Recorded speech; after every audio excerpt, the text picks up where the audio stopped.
Hey, are you over the age of 40? Well, if you are, I got a very important video for you today. We're gonna go over the top 5 reasons why tennis players over 40 get injured. So if you wanna stay on the court and off the operating table, let's get started.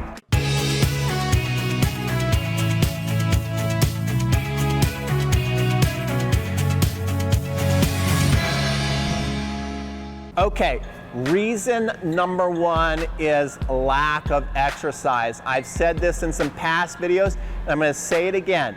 The tennis court is not your gym, okay? You need to get in shape to play tennis.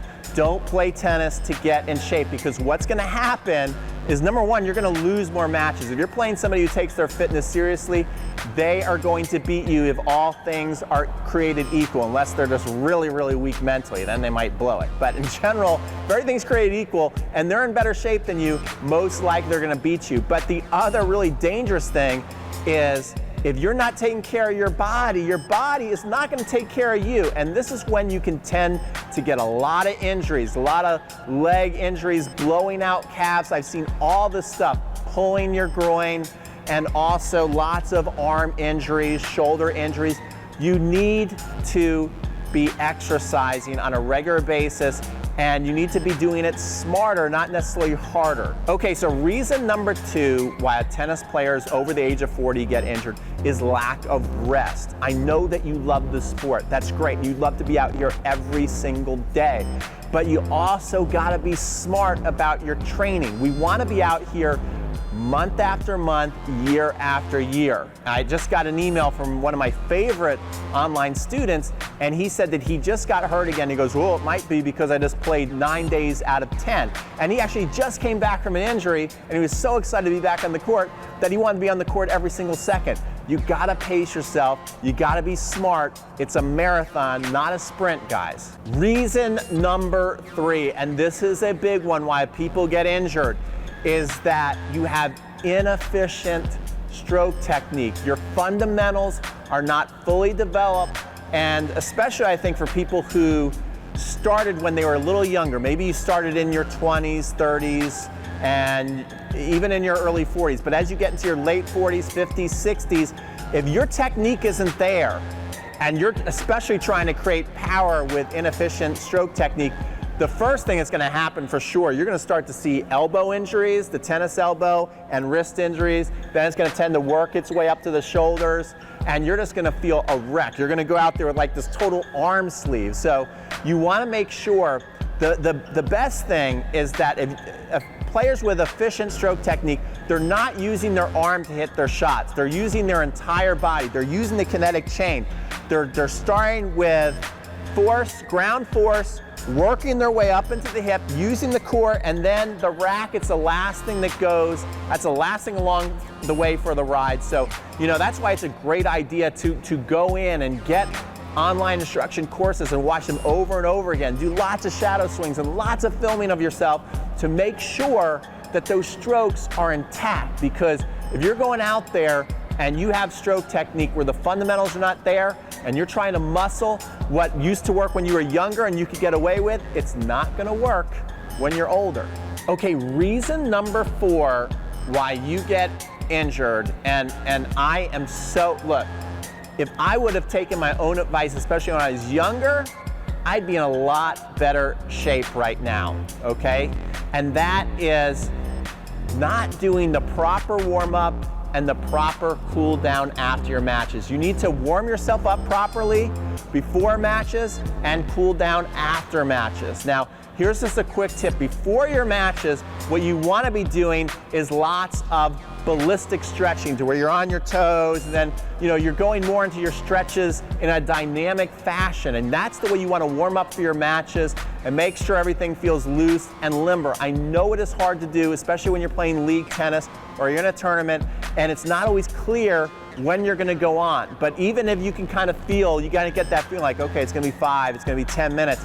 This is when you wanna put down, if you're having a beverage with a friend or a little snack and you're socializing before your match, this is when you wanna put that down, find a quiet place and go into some ballistic stretches so that you're warmed up, and when you go onto the court, that your body is ready to play. Now, after a match, it's not bad to also cool down with a little bit of ballistic stretching, and then also go into more static stretches to where you are holding your stretch longer. And this is a great way to cool down and avoid injury. And then, of course, make sure that you're taking care of yourself the rest of the day, making sure you're getting the proper amount of fluids. You might need to take an ibuprofen or something like that, and also ice and heat is always good, so that you are ready and you're repaired and recovered so you can continue to play more tennis. It might also be a good idea after a league match, especially if it's a tough one, to stay off the court for a day or two. Okay, number 5, last but not least, is you might be playing with outdated equipment, okay? There's some people, especially if you're just coming back to sport after a long time, and you're pulling out that racket from the 1970s or the Prince Pro from the 1980s. Probably not that bad, but your racket might be a little outdated.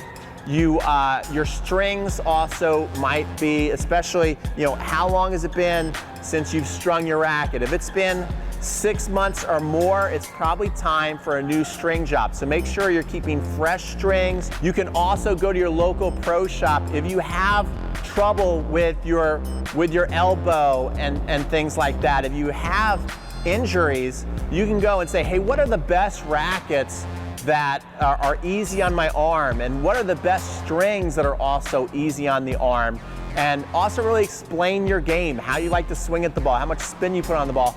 That all goes into what type of racket you should be using. And the cool thing is a lot of the online web stores like Midwest Sports and Tennis Warehouse and Tennis Express, you can go on a demo program and try some rackets out.